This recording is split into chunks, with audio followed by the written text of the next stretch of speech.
eu estou naquele parêntese que eu pedi permissão para abrir há 2 meses e meio atrás, e para vir a Lucas 15, parábola da ovelha perdida, da dracma perdida, dos filhos perdidos, do administrador infiel, e atravessamos tudo isso, o rico e o Lázaro, a conversa sobre o inferno e o significado dele, como é totalmente diferente das projeções religiosas e das doutrinações religiosas. E eu disse que iria continuar um pouco mais aqui em Lucas, e eu estou em Lucas 18, numa pergunta que aparece no verso 8, que diz assim: contudo, quando vier o Filho do Homem, achará porventura fé na terra? Você consegue repetir comigo essa pergunta de Jesus? É uma pergunta retórica. Porventura, quando vier o Filho do Homem, ele encontrará porventura fé na terra? Repita comigo mais uma vez: porventura, quando vier o Filho do Homem, ele encontrará porventura fé na terra? E é isso. Se a gente olhar para a quantidade enorme de confissões religiosas de fé ou de crença no planeta, 90 e tantos % dos habitantes da Terra praticam alguma coisa que eles chamam de fé, ou de crença, ou de filosofia espiritual. A grande maioria, esmagadoramente, mais gente confessa que tem algum tipo de fé do que os que dizem que são agnósticos ou ateus. E no cristianismo, que tem aí o seu 1,5 bilhão de professantes de fé espalhados pela Terra, mais concentradamente no ocidente do planeta, tem essa multidão inteira que diz que crê. E são pessoas, na maioria das vezes, ou fanáticas, ou então que carregam a bandeira, mesmo que não tenham esse tipo de devoção profunda a nada, mas pelo menos o estandarte, ou a identificação, ou a resposta aos censos, fazem esse indivíduo, essas pessoas, dizerem que são cristãos. E aí é a soma do pacotaço inteiro que nos colocaria nesse grupo de 1,5 bilhão de cristãos planetários. Mas Jesus disse: se a gente esquecer todos os demais, fazendo como em geral o cristianismo faz, e ficarmos apenas com esse nicho terráqueo de 1,5 bilhão de cristãos, Jesus diz, incluindo a esses, e eu diria que antes de tudo e antes de todos, a esses prioritariamente.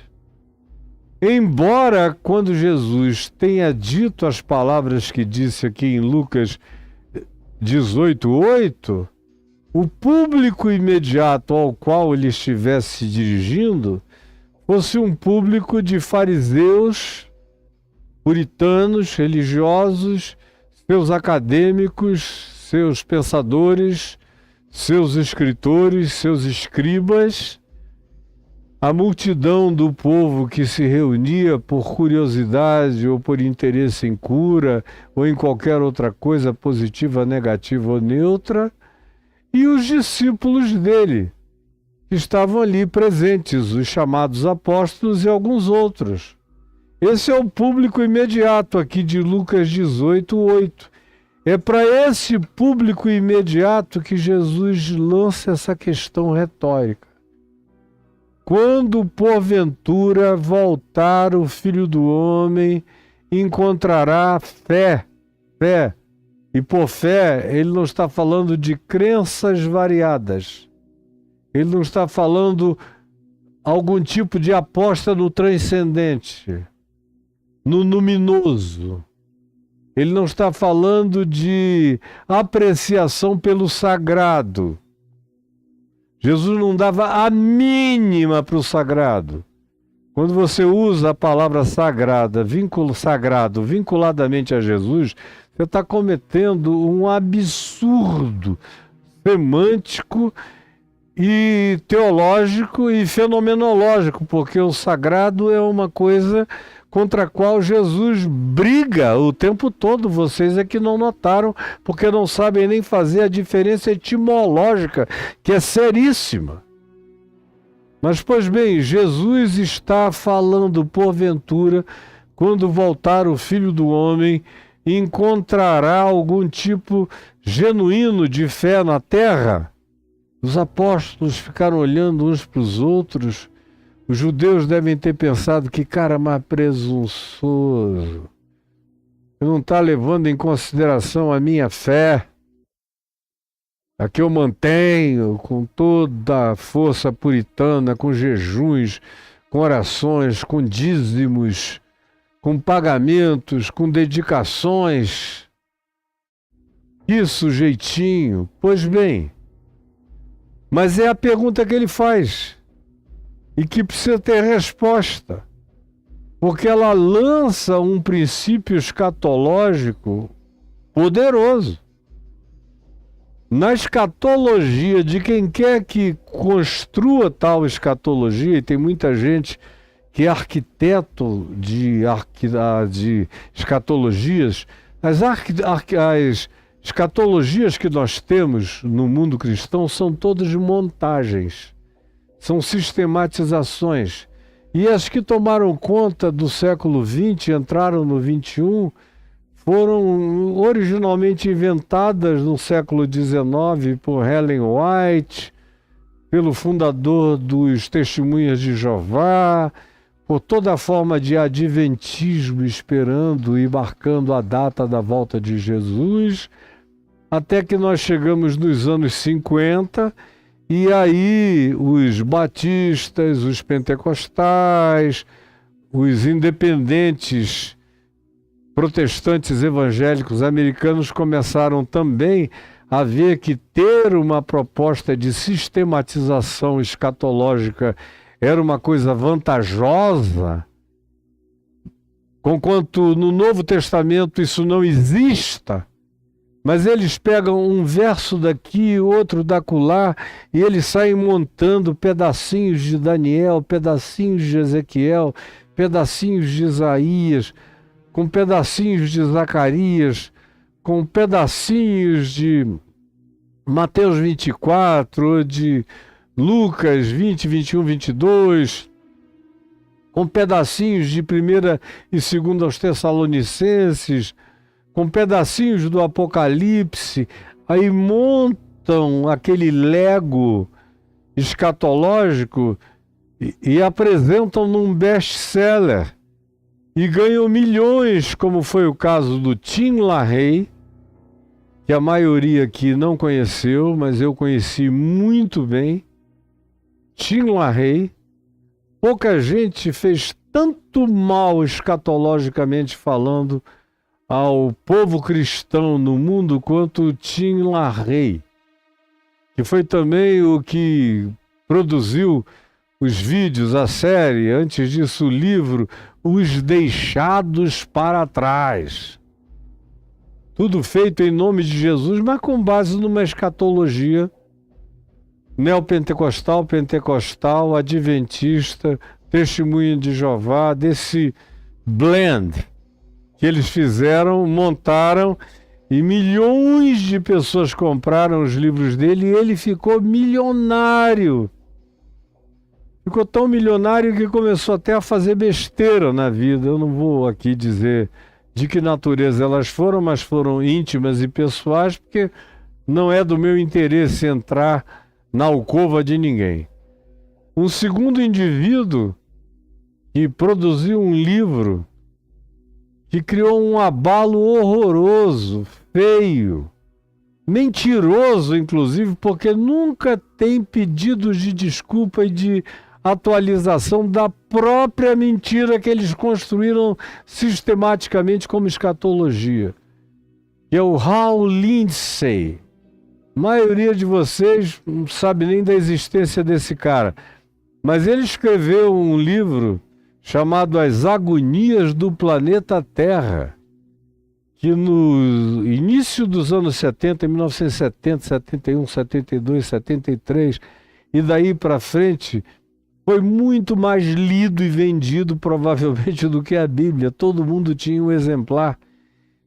E ele ficou muito grato porque se tornou um homem milionário e também fez um monte de besteiras na vida pessoal com tanto dinheiro e poder na mão, como só ia acontecer.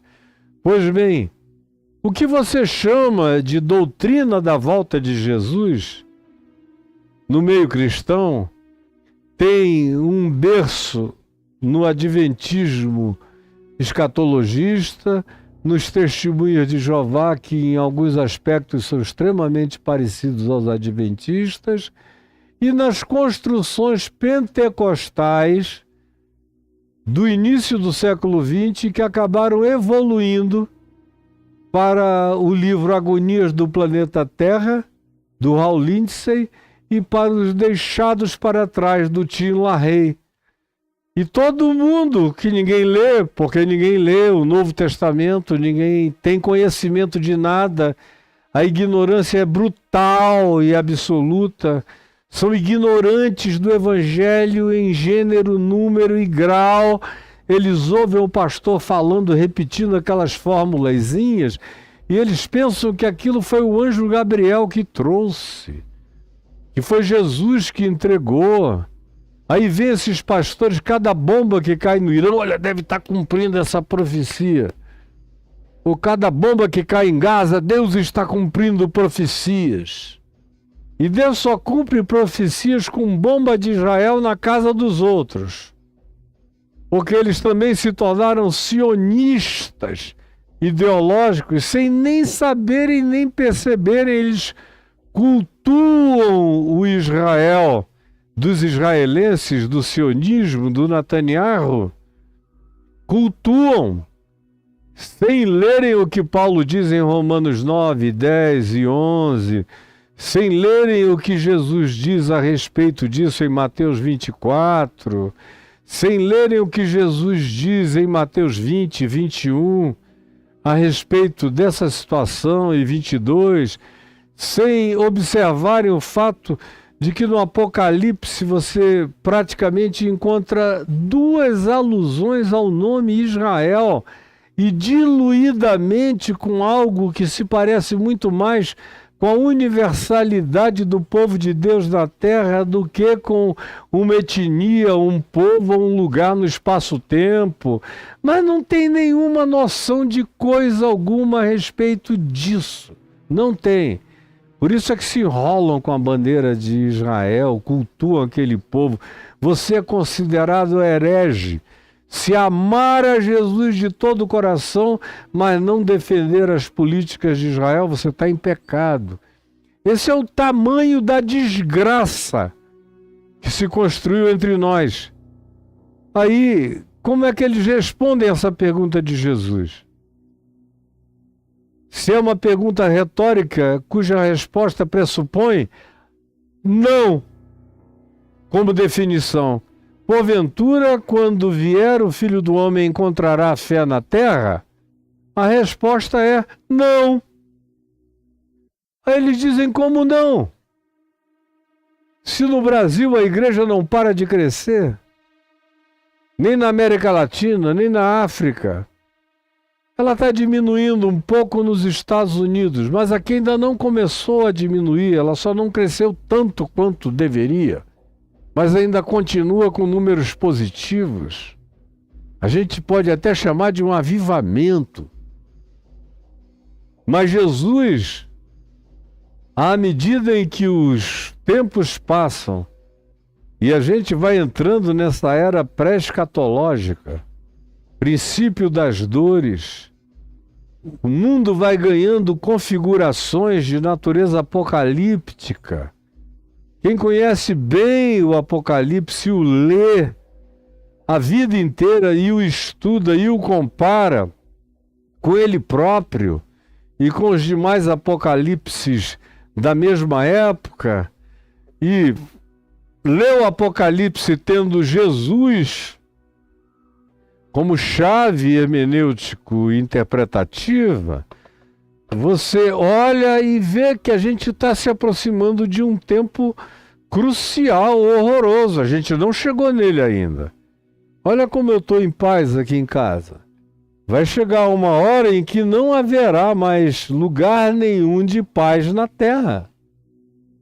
Eu ainda estou aqui cercado de luz, cores, flores, pássaros, silêncio, quietude, sossego, porque nós só iniciamos esse processo em algumas geopolíticas da Terra, mas graças a Deus isso não se mundializou do jeito que isso acontecerá, porque Jesus repetiu diversas vezes que esse dia virá sobre todos, guarde bem, esse dia virá sobre todos os que habitam sobre a face da terra, todos. Não haverá nenhuma geografia de isenção e de tranquilidade. Todos sofrerão. Então, se não chegou ainda, por exemplo, aqui, é porque ainda não chegou o tempo do todos. Mas eu sei que ele virá, e do jeito em que as coisas andam, com a velocidade em que andam, não demorará tanto a chegar. A gente tem que se preparar para o que vai acontecer nos próximos 10, 15, 20, 30, até 50 anos, onde o apocalipse zumbi vai tomar conta do planeta com um monte de androides, inteligências artificiais e o pior dos mundos se fundindo.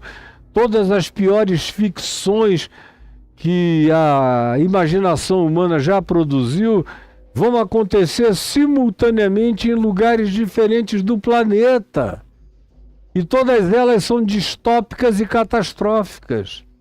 E em meio a tudo isso, Jesus diz que não haverá fé na terra. Não haverá fé. Aí você diz, bom, isso tem que ser bem adiante, porque por enquanto o Brasil está cheio de fé. Aí eu digo, fé? O Brasil? Deixa eu te dizer uma coisa, você vai ficar zangada comigo, com ódio até, mas não tem fé aqui não. O Evangelho está num estado moribundo, morrente. Praticamente não tem quase ninguém pregando o Evangelho puro e simples de Jesus, comparado com o tamanho da população que se confessa cristã. Praticamente não há pregadores do Evangelho puro e simples e praticamente não há igrejas da encarnação, da simplicidade desse Evangelho de Jesus. A maioria absoluta, 90 e tantos por cento, 95%, estão vivendo de superstição, fetiche, culto ao sagrado, ao engano, culto a mamon, culto ao dinheiro, culto ao poder, culto a figuras políticas, a ideologias políticas, tudo menos fé. Você encontra já hoje nesse país. E por que eu digo isso? Porque nesse país a gente tem um monte de fariseus, de saduceus, de religiosos, evangélico-pentecostais, adventistas, testemunhas de Jeová, reformados, mas sem fé. Sem fé. Quem crê um pouquinho melhor em alguma outra coisa descrê do resto. Sem falar que fé para Jesus não era um pacotinho doutrinário. Quando ele diz para tanta gente que ele disse, filho, filha, a tua fé te salvou, não teve aula de catecúmenos, não teve nenhum curso de preparação para batismo, nem para salvação, nem para a declaração da graça de Deus sobre a vida daquelas pessoas. Era gente que estava vindo de lugar nenhum e voltando para lugar nenhum. Não havia uma única recomendação de Jesus ou dos apóstolos: olha, não deixa de frequentar a sinagoga mais próxima da sua casa. Ou não deixe de ir ao templo uma vez no ano, pelo menos, para oferecer algum sacrifício. Não existe nenhuma recomendação. O cara chega, é abençoado, Jesus diz: a tua fé te salvou, volta para casa. É para casa que Jesus manda eles.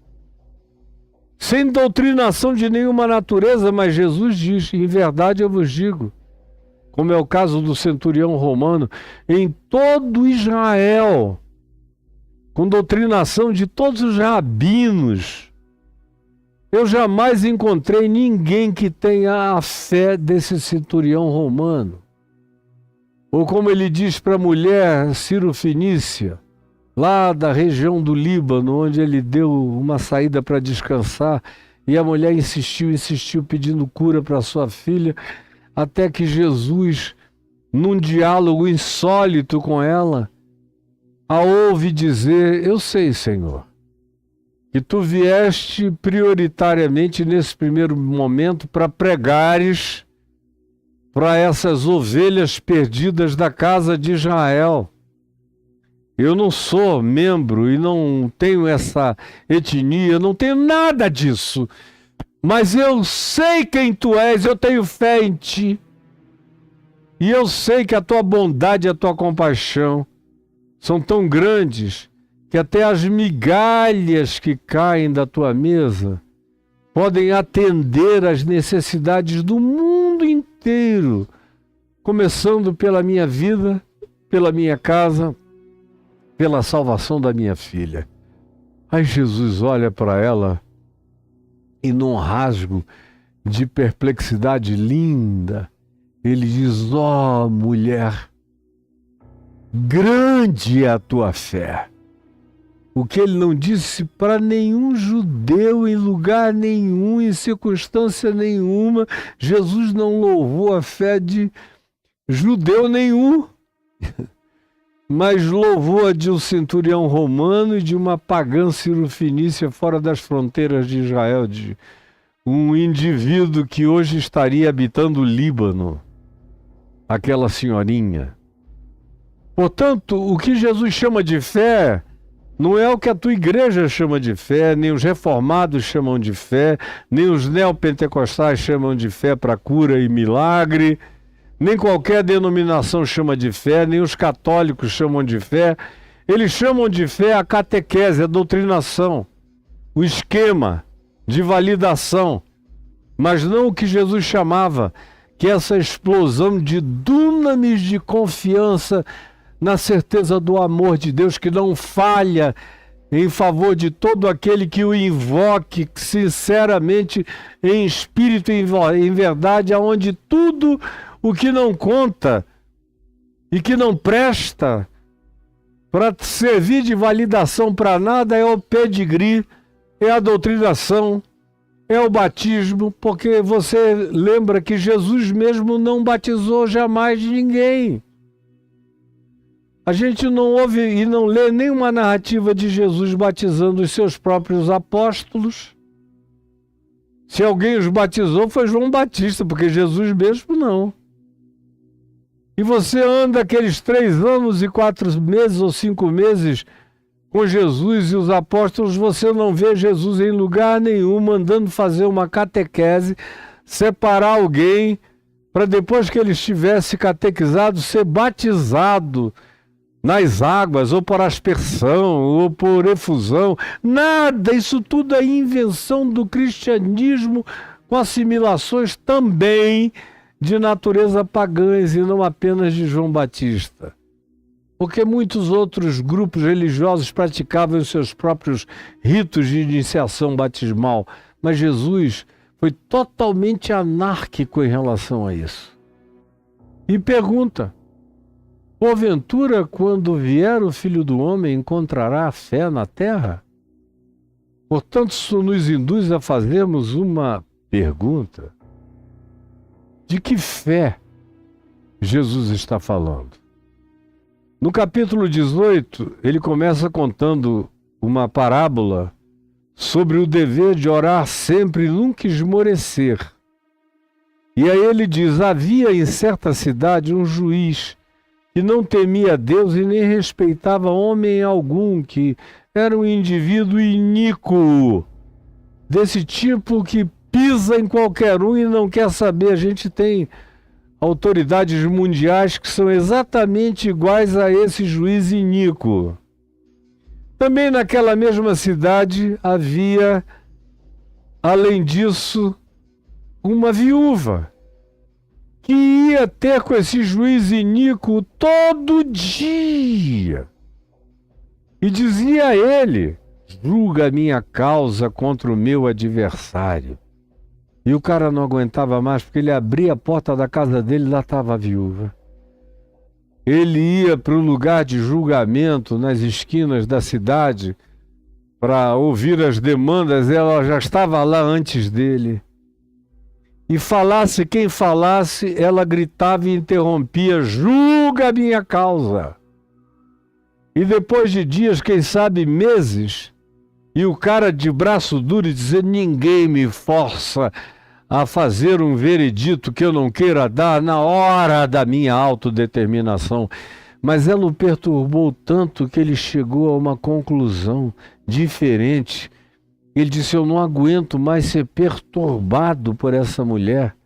Ela não para até que eu a atenda. Eu não respeito homem algum, mas essa mulher é chata, é inoportuna, ela não para de pedir. Portanto, eu julgarei a causa dela para que ela pare de me molestar. Aí Jesus fala, preste atenção.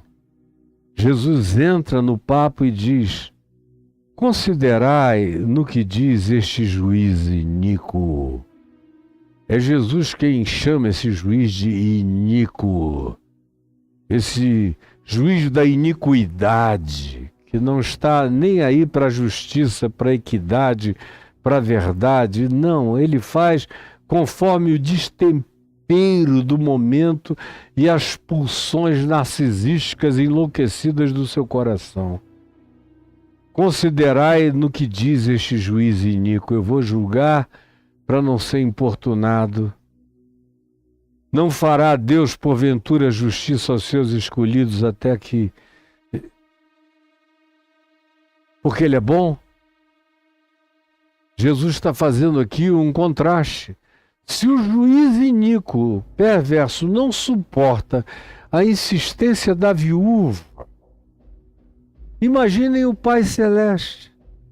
Se vocês vão precisar gritar, clamar, pedir, insistir, chorar, se desesperarem o tempo todo, o esmorecimento que Ele espera que vocês não tenham é a certeza de que Ele atende, de que Ele ouve, de que Ele sabe. Não duvidem disso. Não esmoreçam quanto ao fato de que há Deus sobre a vida de vocês.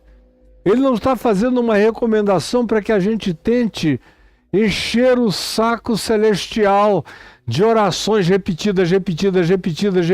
Ao contrário, seria uma contradição de termos quando ele diz em Mateus, no capítulo 6, e quando orardes, não useis de vãs repetições como fazem os pagãos, os gentios, os ignorantes. Ao contrário, o vosso Pai Celeste sabe. Só mantenham a confiança, não esmoreçam na confiança. Ele vê, Ele sabe, Ele ouve, Ele se solidariza. Ele é a antítese do juiz iníquo, até o juiz iníquo. Ouve a oração da viúva para se ver livre do molestamento, sendo ele mau. Imagina o Pai que é bom, que é compaixão, que é misericórdia. Ele ouve.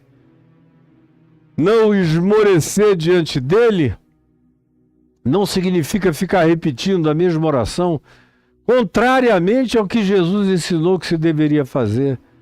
É não esmorecer na confiança, na esperança, na certeza de que ele ouviu, de que ele recolheu as minhas lágrimas no seu odre, que está tudo diante dele, que o meu falar é inapagável diante do Eterno. É disso que Jesus está falando. Mas aí ele completa dizendo: prestem todavia atenção nisso, mantenham isso no coração, porque uma das coisas mais difíceis será manter essa fé que não esmorece na esperança, que é capaz de esperar contra a própria esperança, que crê apesar da aparente demora, que confia apesar da ausência de sinais objetivos imediatos e confortadores, todavia não desiste, não esmorece, continua, porque sabe e conhece a natureza do caráter de Deus, que é bom. Isso de um lado. Mas de outro lado, eu pergunto a vocês, e quero que vocês fiquem pensando: porventura, quando o Filho do Homem for voltar, ele vai encontrar algum tipo de fé dessa natureza? Perseverante, amorosa, confiante, sincera, lúcida, silenciosamente entregue, pacificada diante dele? Porventura? E a resposta, qual é? Não. Agora, uma vez que a gente diz isso, e chega nesse momento aqui, quando ele inicia o verso 9, que é uma sequência, propôs também. Esse também chama o que está no contexto antecedente para bem juntinho. Portanto, a parábola do fariseu que estava presente nesse ambiente com os seus escribas, ele é protagonista da plateia, dos mais importantes. Chegaram lamuriando e terminaram ridicularizando Jesus, mas estavam lá. Nunca vão embora. Ficam para perturbar. Aí Jesus, depois disso, diz: eu tenho uma outra história a contar também a vocês. E aí ele diz: essa parábola é para alguns que confiam em si mesmos, porque se consideram justos. Obviamente ele estava, antes de tudo, fazendo alusão aos fariseus. Se consideram justos, superiores, mais puros, mais santos, mais puritanos, os eleitos de Deus, os que são donos dos cartórios divinos, autenticadores de firmas para ver quem vai entrar no céu. Esse é o pessoal que Jesus está encarando e denunciando, que é justamente esse pessoal que você aplaude e com o qual você se identifica sem perceber a loucura do que está fazendo. Os que se consideravam justos e desprezavam os outros, publicanos, meretrizes, pecadores, não frequentadores de sinagoga, que não dão o dízimo, que não aparecem para aplaudir as coisas que Deus quer que lhes sejam aplaudidas. Nós somos superiores a esse pessoal todo. As práticas e os caminhos religiosos da nossa vida demonstram a nossa superioridade. E aí Jesus diz que eles desprezavam os outros, e o verso 10 afirma: 2 homens, considerando que o contexto ao qual eu me dirijo é esse tipo de gente que está aqui também me ouvindo, eu quero dizer mais uma história. 2 homens subiram ao templo, lá de Jerusalém, construído por Herodes o Grande, nos dias de Jesus, com o propósito de orar. Pelo menos era a declaração: vamos orar no templo. Eles não estavam juntos, mas cada um subiu, bem separadamente, um do outro. Um era um fariseu, todo cheio de santidades pessoais, puritaníssimo. E outro era um publicano desprezível, trabalhava para os romanos, que era tratado como um marginal, completamente abominável pela consciência religiosa e que não tinha nem o direito de entrar no templo. O que esse cara de pau está fazendo no meio da congregação dos santificados? Ele não tem compromisso nenhum com o sustento desta casa, como vocês ouvem o tempo todo por aí. O fariseu, posto em pé, orava de si para si mesmo, porque oração de hipócrita, oração de fariseu, oração de religioso que confia em si, na sua própria justiça, nas suas doutrinas, nas suas eleições, na sua superioridade, em como eles são tão agradáveis a Deus. Esse é o fariseu que está para todo lado, eles são a maioria entre nós. Mentirosos, vivem só da cara para fora, dentro está tudo podre e fétido.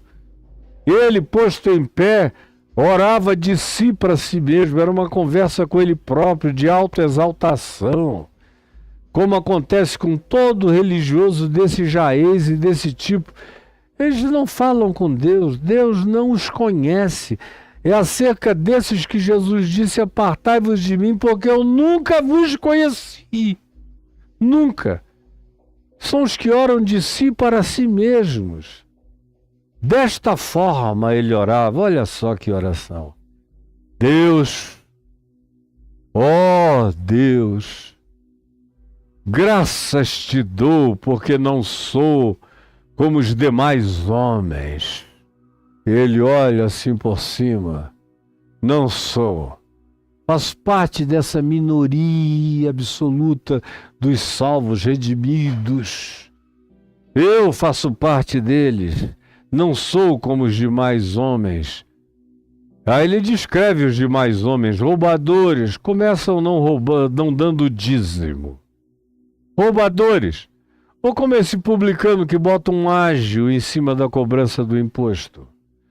Ou tampouco eu sou como esses injustos. Para ele, injusto não tinha nada a ver com ser bom, verdadeiro, sincero, equânime na relação com o próximo. Ser injusto era ficar devendo ao sacerdote, ao templo, ao que a religião determinava como sendo práticas a serem obedecidas, ou aos rigorismos de costumes da moda exterior, até nas vestimentas. Até pelas vestimentas ele considerava alguém de longe justo ou injusto, dependendo de como o cara se vestia e se penteava. É disso que se está falando. Oh, muito obrigado, porque eu também não sou como os adúlteros. A cabeça dele era uma suruba. Ah, cheio de lascívia, que delícia, gostosa, maravilhosa. Mas graças a Deus, Senhor, eu mantive o voto do casamento, eu nunca peguei ninguém fora do casamento. Quem me dera se eu pudesse, mas é pecado e eu não vou transgredir. Mas só Deus sabe como o coração do cara carregava um harém de adultérios, de prostituições, de lascívias, de desejos, de cobiça, como acontece com a vida da maioria dos religiosos. Quanto mais repressão externa, mais incubamento de adoecimento, de perversão na imaginação promíscua que eles próprios produzem nos seus interiores. Mas eu não sou como os demais homens, roubadores, injustos e adúlteros, nem ainda eu sou como esse publicano que está ali, canalha, safado, que tem o desplante de vir aqui orar, nem deveria estar aqui se enxergasse. Diferentemente deles todos e daquele publicano, eu tenho fé. Essa fé é comportamentalmente superior. Além disso, eu jejuo 2 vezes por semana. Eu jejuo e Deus sabe que eu jejuo 2 vezes por semana. Passo fome por amor a Deus. E mais do que isso, dou o dízimo de tudo quanto ganho, separo logo, vou separando e levo e dou. Não tenho débito com a casa do Senhor, nem com os sacerdotes, nem com ninguém. Meu dízimo está inteiro. Eu não socorro pobres, porque eu pago o dízimo. Não quero saber de necessitado, é um bando de gente amaldiçoada que só está pobre porque Deus desprezou. Se dessem um dízimo não estariam nessa situação, mas graças a Deus eu sou superior a isso tudo e eu dou o dízimo de tudo que eu ganho. Essa é a fé do fariseu. É acerca dessa fé que Jesus está falando que nos dias dele já superabundava para todo lado, mas que ele não considera fé. Ele considera a fé a manifestação do centurião romano. Nunca vi em Israel ninguém com a fé desse homem. Considera a fé o que é expresso pela mulher cirofenícia. Grande é a tua fé, mulher, seja feita contigo conforme tu queres. Mas isso aqui para ele é algo que ele está a ponto de vomitar da sua boca, é nojento, é de uma arrogância horrorosa, mas é o que caracteriza a atitude, o comportamento, o pensamento, a postura e as crenças desses indivíduos que chamam isso de fé, enquanto Jesus chama de mentira, hipocrisia e perversidade e iniquidade. Aí o verso 13 diz: já o publicano, que teve o desplante de subir e orar no templo, junto com essa multidão de juízes, torcendo contra ele. O que esse desgraçado está fazendo aqui? Contaminando o nosso culto. Tomara que saia logo desse lugar. Já o publicano, estando em pé, longe, não ousava nem ainda levantar os olhos aos céus, nem fazer isso. Olhar para os céus, não ousava. Ao contrário, ele baixava a cabeça. E Jesus o descreve aqui dizendo, mas batia no peito.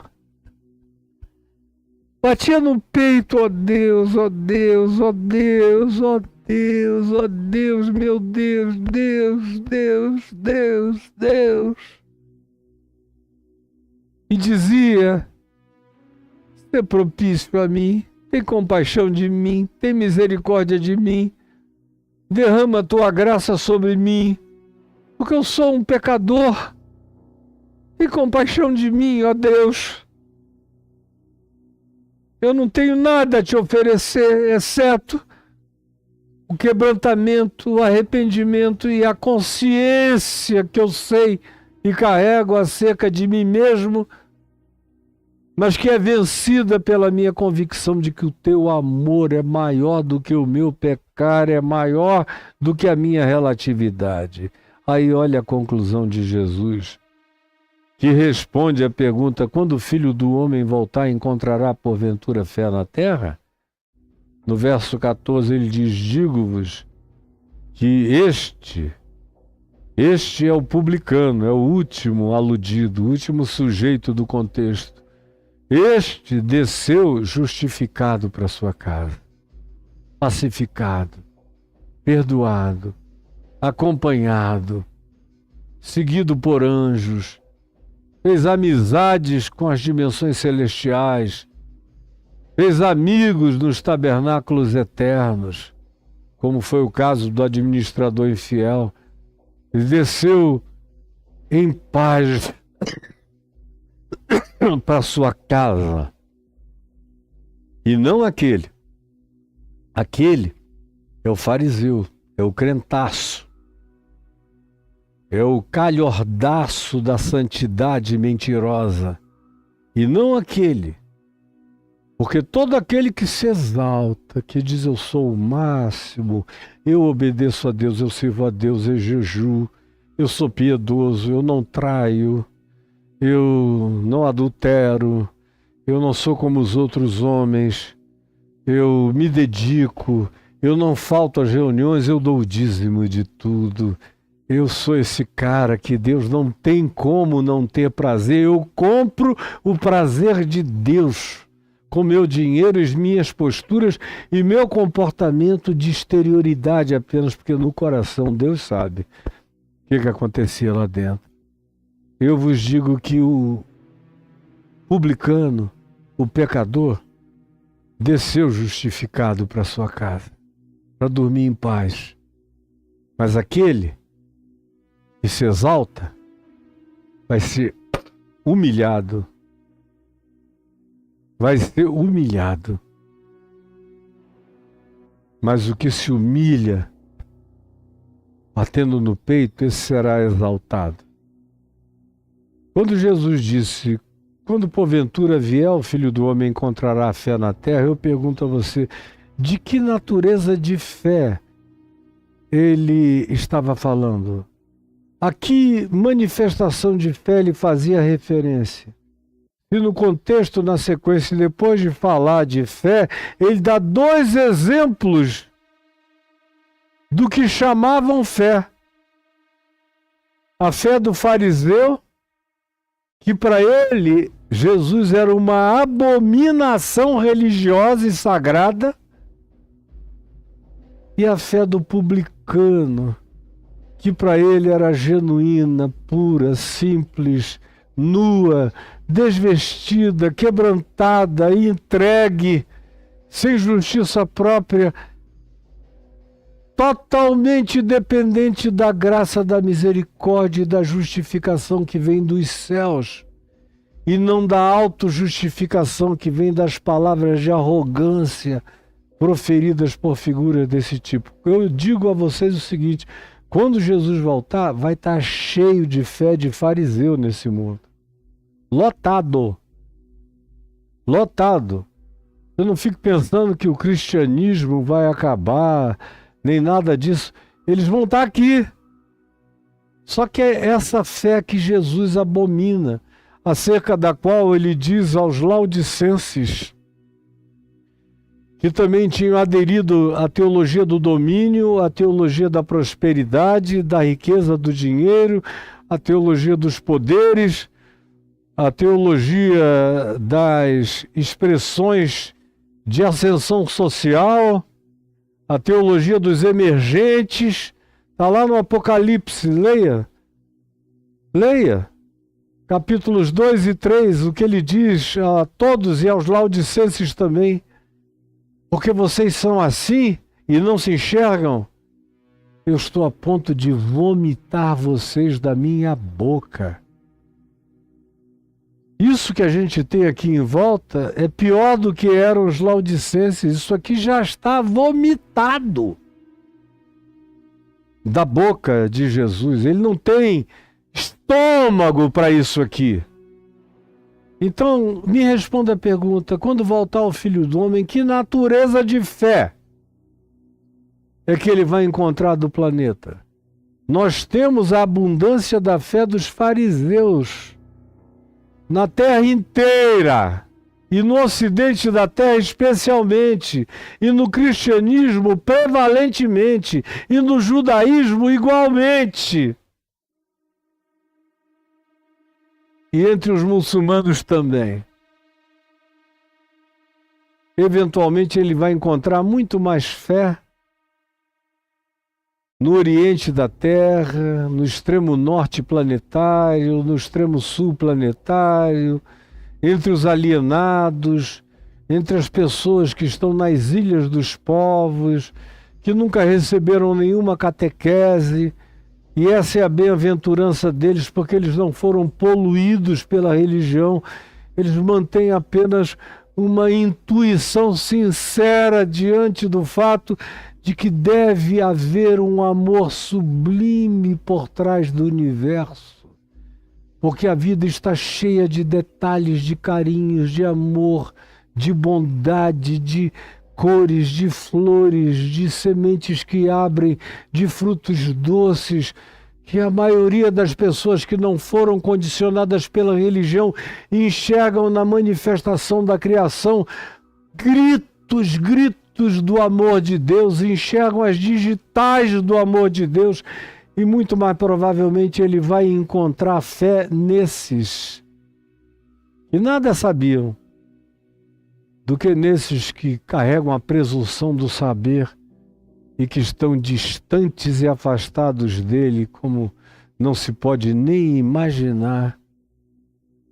À luz desse contexto, quando ele diz, quando vier o Filho do Homem, que natureza de fé ele encontrará na Terra? Encontrará alguma fé que o agrade no planeta? Aí ele conta duas manifestações de fé nessa história. Uma é prevalente, é da maioria, é sua, fariseu que me ouve. E a outra é do abominável, do marginalizado. E ele diz, o marginalizado será justificado por mim. É justificado. Agora os outros, porque a religião cria um espírito de autoexaltação. Vocês serão humilhados. Apartai-vos de mim, todos vós, os que praticais a iniquidade. Eu nunca vos conheci. Senhor Jesus, permite que essa palavra tenha entrado no coração de alguém. Eu sei que as resistências são brutais. Não querem ouvir. Esse evangelho puro, simples, genuíno, generoso, escorreito de Jesus causa coceira nos ouvidos dos religiosos que querem apedrejar, se pudessem o fariam. Mas eu te agradeço por aqueles que não têm pedigree, que batem no peito, que não ousam olhar para cima, em cujos corações tu fazes morada definitiva e eterna. Permite que alguém, que alguns ou que muitos, pela tua misericórdia, tenham entendido a simplicidade dessa palavra. É o que eu te peço, em nome de Jesus. Amém e amém.